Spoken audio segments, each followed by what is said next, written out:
ग्रीष्मकालीन राजधानी में पहली बार बिना सत्र की हुई महत्वपूर्ण बैठक। भू कानून और पलायन पर हुआ मंथन। नहीं थम रहा है हादसों का सिलसिला। आशा रोड़ी में एक दूसरे से टकराई 6 गाड़ियां, एक की मौत, कई घायल। केदारनाथ उपचुनाव में कांग्रेस ने भाजपा पर लगाए गंभीर आरोप। चुनाव आयोग से की शिकायत। गैरसैंण में मॉर्निंग वॉक पर निकले सीएम धामी। लोगों से विकास कार्यों का लिया फीडबैक। सीएम धामी बोले, उत्तराखंड में जल्द लागू होगा सख्त भू कानून। भराड़ीसैंण में ड्राफ्ट पर चर्चा। नमस्कार, आप देख रहे हैं उत्तराखंड टाइम में, आपके साथ सपना खंडेल। नजर डालेंगे आज की खबरों पर।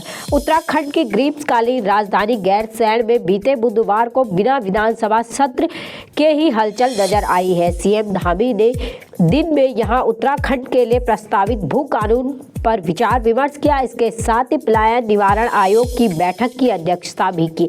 वहीं रात्रि विश्राम के दौरान स्थानीय लोगों की समस्याओं को सुना। इस तरह बुधवार को ग्रीष्मकालीन राजधानी एक बार फिर से प्रदेश के कामकाज का केंद्र बिंदु बनी रही। ग्रीष्मकालीन राजधानी में आमतौर पर बजट सत्र के दौरान ही हलचल नजर आती है, लेकिन बीते बुधवार को भराड़ीसैंण विधानसभा परिसर एक बार फिर से दिन भर राजकाज में डूबा रहा। सीएम धामी ने बुधवार को सबसे पहले उच्च अधिकारियों और सेवानिवृत्त अधिकारियों के साथ उत्तराखंड के लिए प्रस्तावित भू कानून पर लंबा मंथन किया। इसके बाद पहाड़ों में पलायन रोकथाम के उद्देश्य से गठित पलायन निवारण आयोग की बैठक की अध्यक्षता की। इसके तत्काल बाद उन्होंने राज्य स्तरीय ग्रामीण उद्यमी विकास कार्यशाला में प्रतिभाग किया, जिसमें प्रदेश के सभी हिस्सों से महिला स्वयं सहायक समूह की प्रतिनिधि और ग्रामीण उद्यमी शामिल हुई। आशा रोड़ी में बड़ा हादसा हुआ, जहां 6 गाड़ियां आपस में टकरा गई और पलट गई। दुर्घटना में एक व्यक्ति की मौत हो गई और कई लोग घायल हुए। जानकारी के अनुसार आशा रोड़ी चेकपोस्ट पर बुधवार की रात भयंकर हादसा हो गया। एक दूसरे से टकरा कर एक के बाद 6 गाड़ियां पलट गई। हादसे में एक व्यक्ति की मौत हो गई और 3 लोग गंभीर रूप से घायल हैं। घायलों में 2 सेल्फ टैक्स अधिकारी हैं। दिल्ली देहरादून हाईवे पर शहर के बाहर आशा रोड़ी के पास चेकपोस्ट है, जहां जांच के लिए माल वाहन समेत अन्य गाड़ियों को रोका जाता है। बुधवार रात को भी जांच के लिए अधिकारियों ने एक यूटिलिटी को रोका हुआ था। इसके पीछे एक कार ने ब्रेक लगाया और उसके पीछे आ रहे कंटेनर के ब्रेक नहीं लगे और दाईं तरफ जाकर उसे यूटिलिटी को टक्कर मार दी।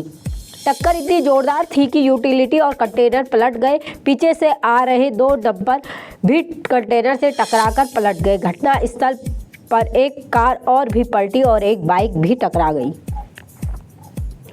केदारनाथ उपचुनाव पास है। चुनाव को पास आते देख कांग्रेस और भाजपा में आरोप प्रत्यारोप का दौर शुरू हो गया है। कांग्रेस ने भाजपा सरकार पर सरकारी कमिश्नरी का दुरुपयोग करने का आरोप लगाया है। इसके साथ ही चुनाव आयोग को इसकी शिकायत करते हुए कार्रवाई करने की भी मांग की है।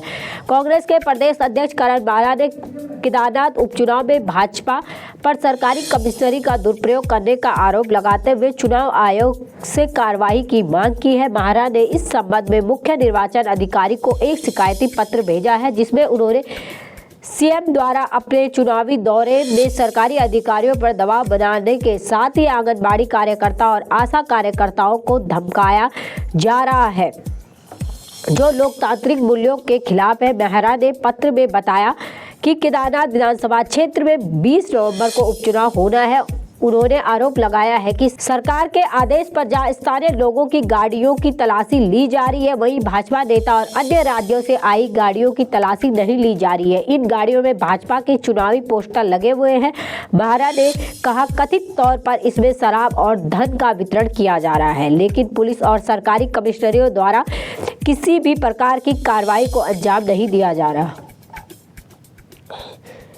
सीएम धामी अपने 2 दिवसीय गैरसैंण दौरे पर हैं। गुरुवार को सीएम मॉर्निंग वॉक पर निकले। वॉक के दौरान सीएम स्थानीय लोगों से मिले। उन्होंने विकास कार्यों का फीडबैक लिया। 2 दिवसीय गैरसैंण दौरे पर आज सीएम धामी सुबह विधानसभा भराड़ीसैंण में चल रहे विकास कार्यों का भी निरीक्षण किया। इस दौरान उन्होंने अधिकारियों को कार्यों में तेजी लाने और गुणवत्तापूर्ण कार्य करने का विशेष ध्यान देते हुए निर्देश दिए हैं। उन्होंने कहा है कि विधानसभा भराड़ीसैंण गैरसैंण हमारी सरकार सड़क और हवाई कनेक्टिविटी के माध्यम से इस पर संपर्क क्षेत्रों में विकास हेतु निरंतर कार्य कर रही है। इस दौरान सीएम ने स्थानीय लोगों से भी भेंट की। प्रशासन द्वारा किए जा रहे कार्यों का फीडबैक और सुझाव भी लिया।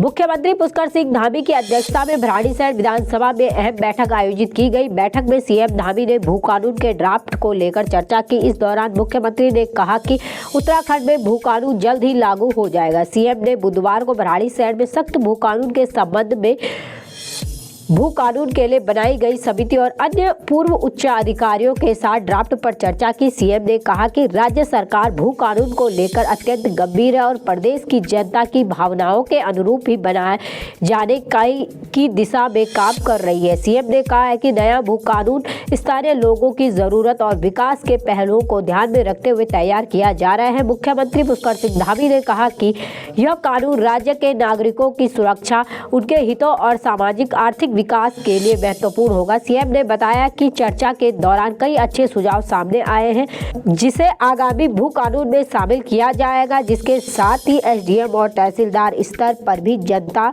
से सुझाव लिए जाएंगे और अच्छे सुझावों को इस कानून में शामिल किया जाएगा। बाकी की तमाम खबरों के लिए जुड़े रहे हमारे साथ और देखते रहे उत्तराखंड टाइम। धन्यवाद।